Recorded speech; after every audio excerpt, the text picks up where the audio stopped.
No words can take away your grief. The country comes together to honor thousands of people who lost their lives on this day 23 years ago. Plus, a major night in the race for the White House. Kamala Harris. Let's have a good debate. Have fun.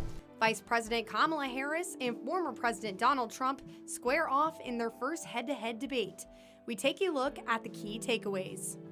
And in sports, Ohio football is dealing with many injuries, but they have players ready to step up. Newswatch starts right now.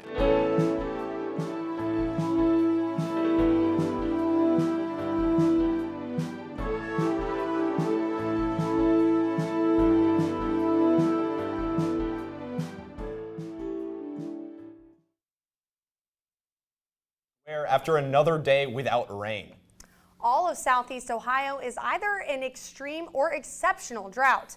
The dry weather is spelling disaster for some farmers. The National Weather Service says the conditions have stunted crop growth in the region, with many farmers already reporting some crop losses. Thanks for joining us. I'm Alex Imwali. And I'm Reese Thompson. Here with us at the desk is forecaster Lexi Belpolsi. Now, Lexi, what is causing this drought?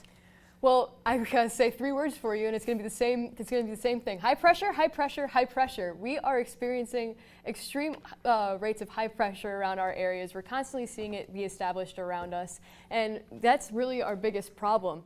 Right now, we're still in that D4 or exceptional drought, which we have been seeing for the past few weeks. Actually, we did have some rain on Friday, but that really didn't chip into our drought at all, and we're not really going to be seeing much relief from that at all here in the next even week or so. We're really, you can see here, nothing's really going on. Not a cloud in the sky at all. And the unfortunate part about it is we're going to be seeing that for a little bit. We will see some cloud cover as Hurricane Francine makes her way inland, but we'll be talking more about that a little bit later.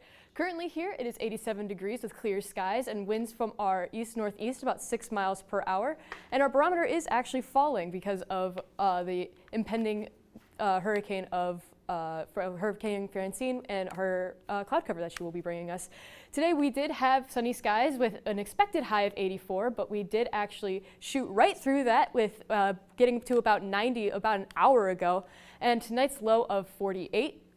Accompanying that, we are going to have clear skies, so it'll be absolutely beautiful, not too cold, obviously not too warm, but not too cold for stargazing if you're someone who does love to go out and look at those stars.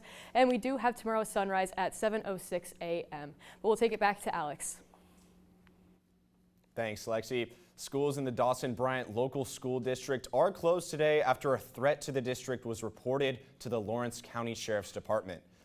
Security administrators, the Coal Grove Police Department, and the Sheriff's Office are on heightened alert during the closure. There is no word yet on what the threats were, and an investigation into the situation is underway. Over 95% of East Palestine residents signed onto a $600 million settlement with Norfolk Southern, even after issues with the deal. The lawyers who negotiated the deal say almost 55,000 claims have been filed against Norfolk Southern. They say only 370 households and just under 50 businesses in a 20-mile radius around the derailment opted out of the settlement.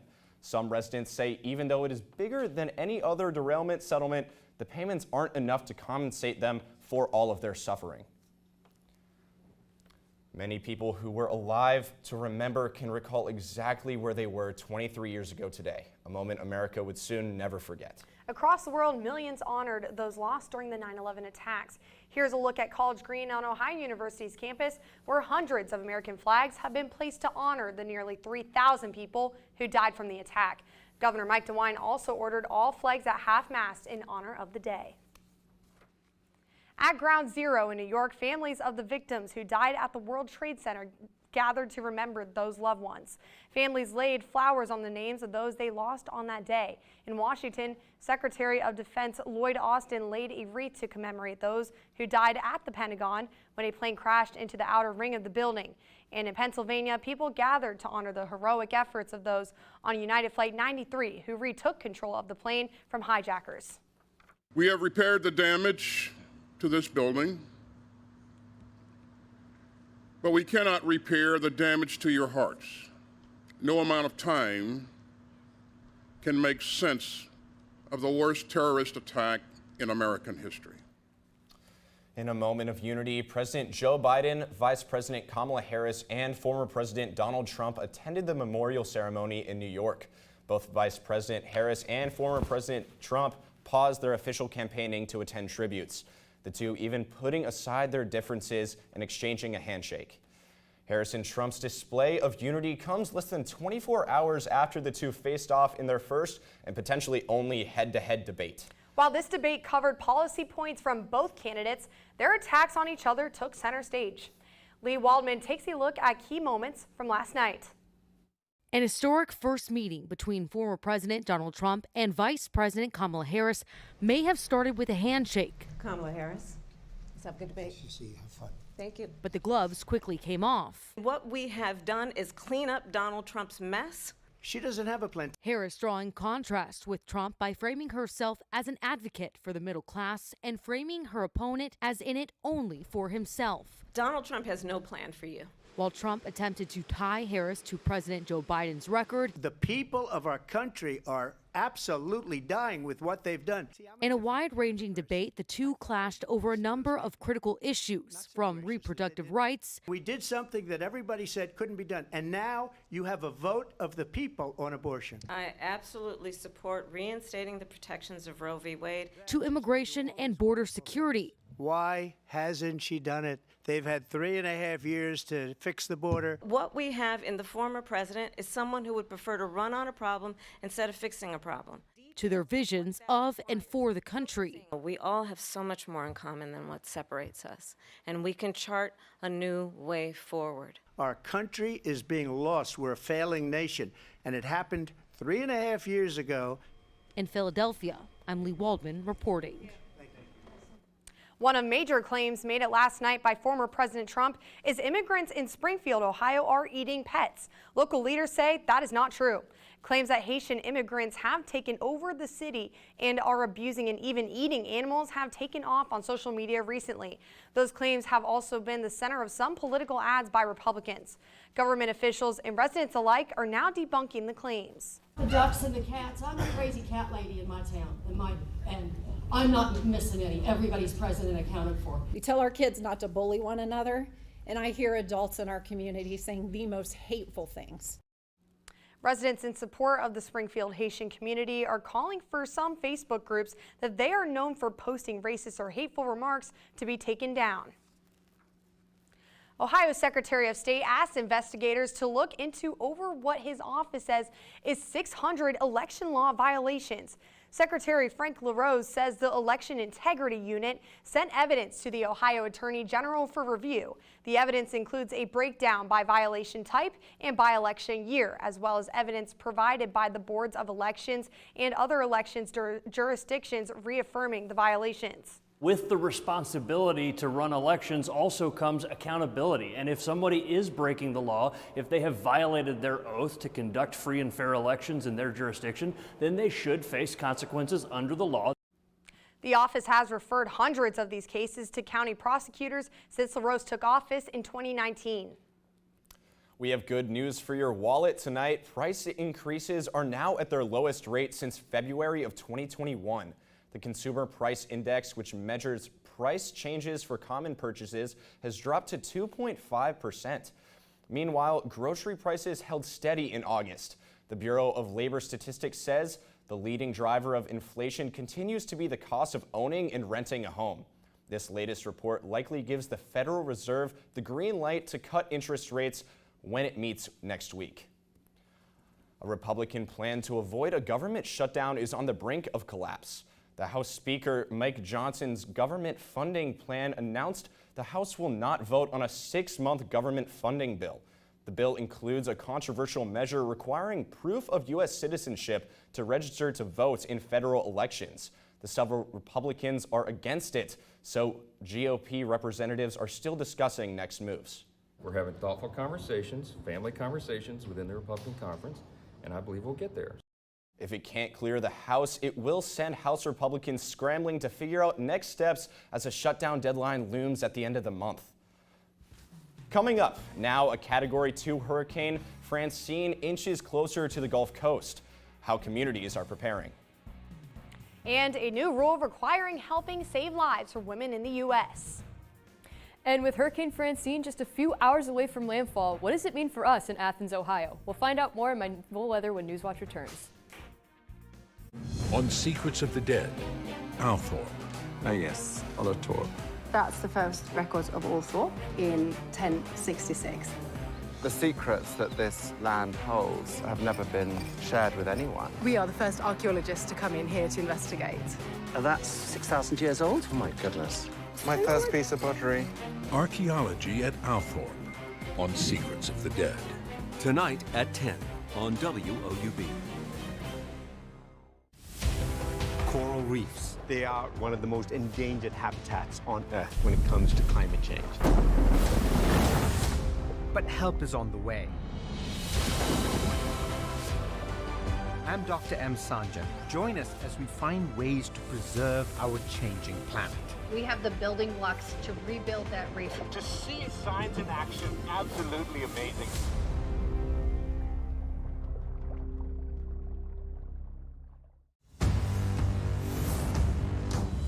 No world is truly unchanging. This is nature at its absolute finest. Our daughter, she's gone missing. I should leave this alone. But you won't.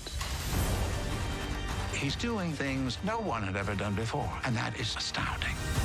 It's absolutely mind-boggling.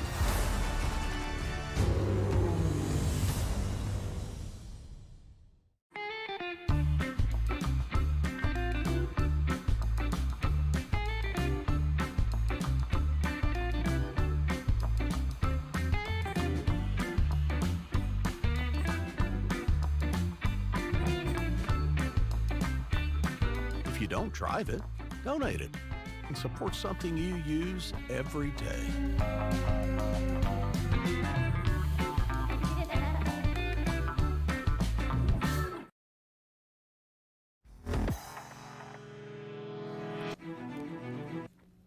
Southern Louisiana is hit with heavy wind and rain as Hurricane Francine inches closer to the Gulf Coast. Evacuation orders around the greater New Orleans area have put in place as the state braces for landfall.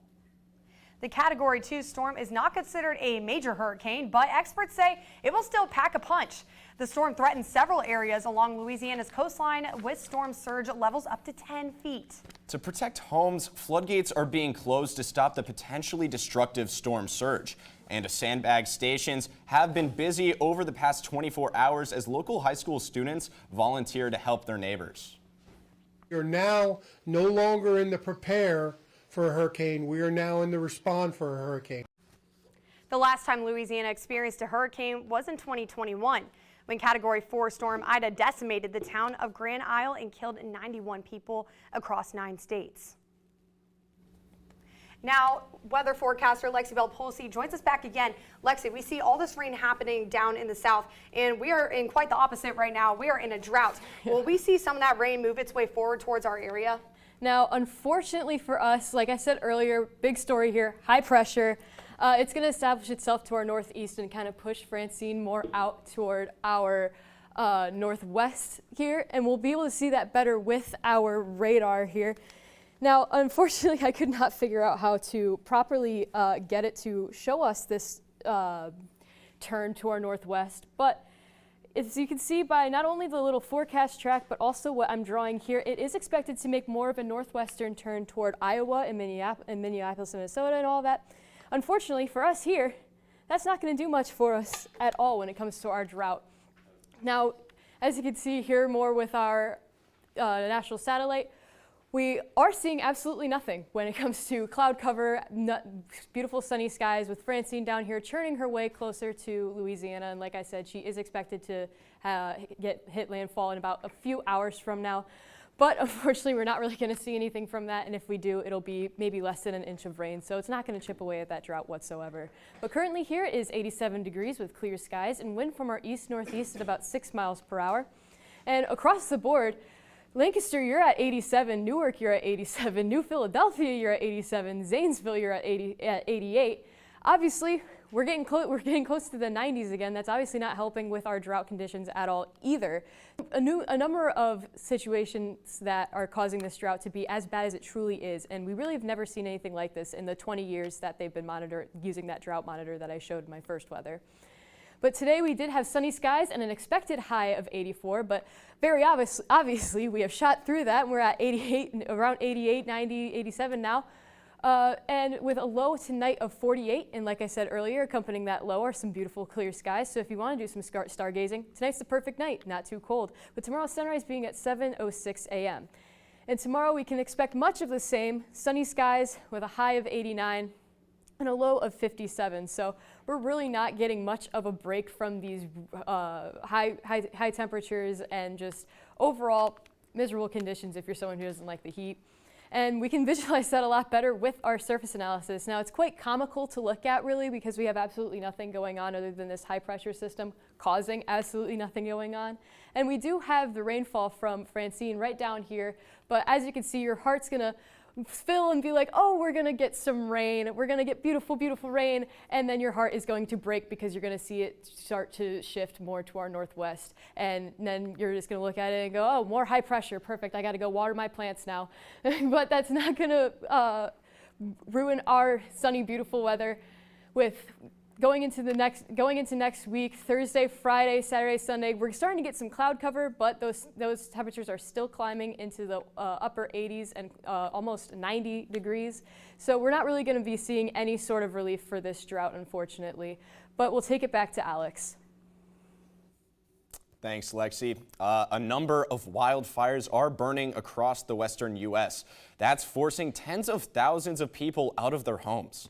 In California, about 1,400 homes in Orange County are under evacuation orders as the airport fire continues to burn nearby. In San Bernardino County, the line fire is behind 4,800 home evacuations.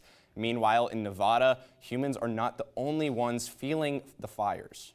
We are currently holding at about 25 horses here at the Equestrian Center. At least 2 animal evacuation centers are taking care of their horses, goats, chickens, and ducks. Officials say the U.S. now has more than 70 large active fires, and some are growing rapidly. The Food and Drug Administration plans to investigate 2 potentially harmful chemicals found in tampons. The announcement follows a July study from University of California, Berkeley that found arsenic and lead in organic and non-organic tampons. Although the levels of both metals were low, the Environmental Protection Agency says there is no safe level of exposure to lead. The FDA lab study will see how much, if any, metals may be released into the human body during use. According to the CDC, having dense breasts affects about half of U.S. women 40 and older, putting them at higher risk of breast cancer. And experts say many don't know that. Mandy Gaither has more on a new FDA rule to help women stay informed about their breast health. It's the first line of defense against breast cancer. Mammograms can help detect the disease, but they're not foolproof, especially for those who have dense breast tissue. It's pretty much a double whammy in terms of developing or missing a breast cancer, which is why we think it's very important to educate women about the fact that they have dense breast tissue. Dr. Bhavika Patel with Mayo Clinic says cancer in dense breasts can be harder to detect through mammography, and a person with dense breast tissue is at higher risk of developing the disease. We want to find cancers small and early. Starting this week, a new rule by the U.S. Food and Drug Administration is requiring mammography facilities to notify patients about the density of their breasts. So 50% of women will be told that they have dense breast tissue. It is very normal, it's very common. If you get that report, then there'll be additional discussions with your provider in regard to potentially getting what we call supplemental imaging. Those options include ultrasounds or MRIs to further aid in the detection of breast cancer. Patel says this new rule will make women more aware. Bring up the discussion with your provider and ask questions, be empowered, know that you have dense breast tissue and ask them what the different options are. For Health Minute, I'm Mandy Gaither. Next in sports, the injury bug has hit Ohio football hard ahead of week 3. Hear from head coach Tim Alvin and more on who's out and who's ready to step up.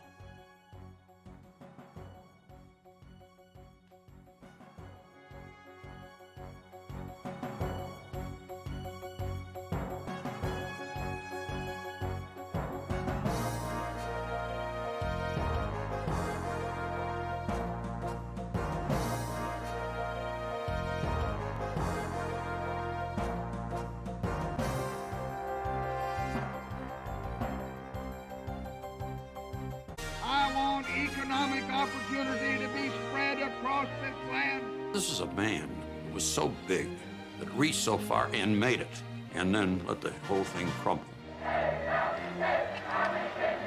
People often say I don't want to be the first president who's lost a war. The definitive biography of LBJ on American Experience. Thursday at 9 on WOUB. There's so much divisiveness in this country. Heightened tensions. You just have to choose a side. You automatically have to hate the other side. Deep divisions. It does get heated. We have big fights. And a stark choice. We will make America great again. We are not going back. Judy Woodruff brings together citizens from across the spectrum. Crossroads, a conversation with America, September 23rd at 9, 8 Central. We cover all the angles. We report the facts. We find clarity. PBS is here, delivering the credible, reliable, thoughtful election coverage you need to make informed decisions. PBS, your trusted election source. For more than 70 years, WOUB Public Media has been the place where people in our region turn to learn how stories of the past ignite the imagination of the future. It's where information, entertainment, and education work together to inform, enlighten, and inspire generations.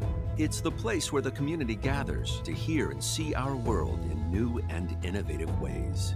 WOUB, the public media you trust that's worthy of your support.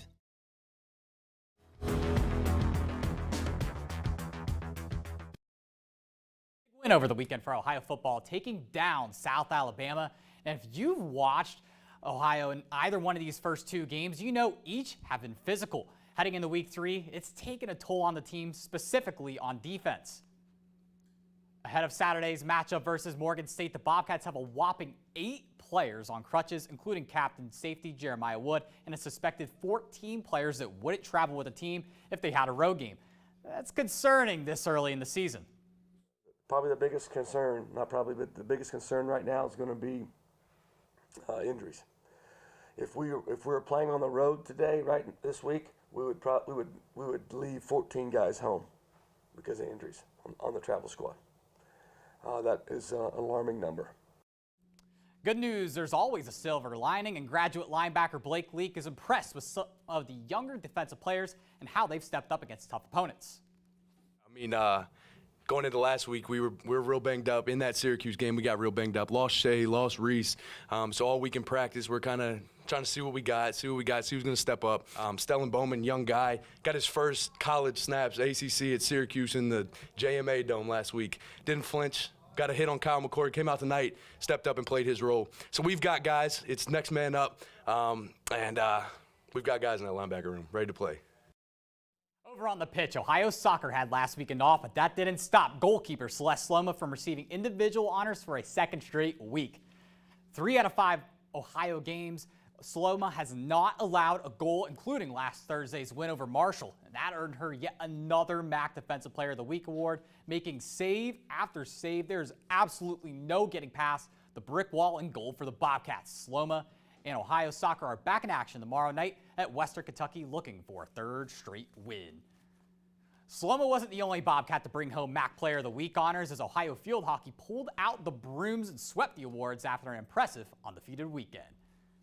Mila Kopp led a defense that allowed just 3 goals across 2 games, locking down an impressive Michigan State attack en route to a double overtime win against the Spartans. Sasha DeKotla won MAC Offensive Player of the Week. She was as clutch as could be. Check this out. She scored the goal in each game that forced overtime last weekend and assisted on the game winner versus Vermont. On the high school side, Ace Nation has you covered with all of the TVC volleyball action you'll need, and we saw an exciting bout between 2 red-hot teams at Federal Hawking last night. Alexander made the trek down to Stewart and met business. They came out and won the first 2 sets en route to a 4-set victory over the Lancers. Both teams, they're going to be back in action tonight with Alexander hosting River Valley and Federal Hawking taking on the Southern Tornadoes. That's not the only volleyball happening tomorrow night. Ohio volleyball has touchdown in LAX and will take on Loyola Marymount in Los Angeles at 9 p.m. tomorrow. We'll send it right back to you.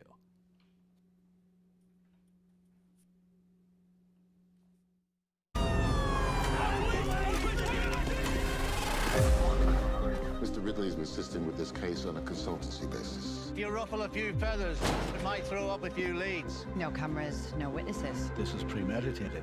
This is now a murder inquiry. Let's go. We need surveillance. We need arrest warrants. Something's not right. I think you're too close to this, Ridley. I don't know which side you're on. Sunday at 8 on WOUB. Next time, we say aloha to some amazing vintage appraisals from Honolulu. This is the type of thing that makes them weak in the knees. Whoa, okay. Are you kidding? It's a great thing. Wow. No, it's really important. This is a national treasure. I've got goosebumps. Can you guess which values went up, down, or stayed the same? Find out next time on Antiques Roadshow. Monday at 8 on WOUB. Meet Rita Moreno, I wanted to be a movie star from the time I saw my first picture. who found her good times only after some really difficult ones. I was often treated like a sex object. Enjoy Emmy, Grammy, Oscar, and Tony winner Rita Moreno, just a girl who decided to go for it. Very early on, I realized that getting attention was a very nice thing. On American Masters. Friday at 9 on WOUB. This is a matter of life and death. Oh, good. Tell us everything. Something's not right. Could be worse. These two crimes are connected. That's changed everything. Up to your eyes in murder again. Needle in a haystack, right? I trust my instincts.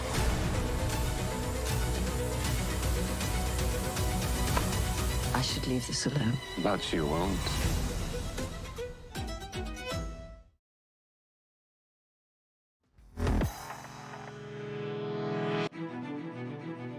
Millions of people have a four-legged reason to remember this September. It is National Pet Insurance Month. With pet veterinary costs becoming increasingly expensive, pet insurance is becoming more appealing to pet owners. A major industry group reports that over 6 million pets were insured in North America in 2023, nearly 1 million more than the year before. As more people are getting their pets insured, LendingTree Chief Credit Analyst Matt Schultz warns you to do your research before picking a plan. Makes it a really difficult decision for folks as to how to spend that money and what to do in place of that insurance. Experts say inflation makes it more important than ever to see what coverage these companies provide for your pet. One North Dakota farmer went skyward to ask for his girlfriend's hand in marriage. Justin Lehman planted soybeans, forming the phrase, "Marry me." Lehman came up with the idea in May and used technology and precision planting to make sure the words came out correctly. Of course, the only way Haley, Lehman's future bride, could see the proposal was from above. So Lehman had a friend who was a pilot take the couple on an aerial crop tour. Haley saw the surprise message and said yes. Now, it's a very cute story, I think. I'm very, very happy about it, and congrats to them. Now, Lexi, do you want to give us a final look at the weather? I'm so sorry, we won't quite have time. That does it for our broadcast this evening. Thanks for watching. And stay tuned for the PBS.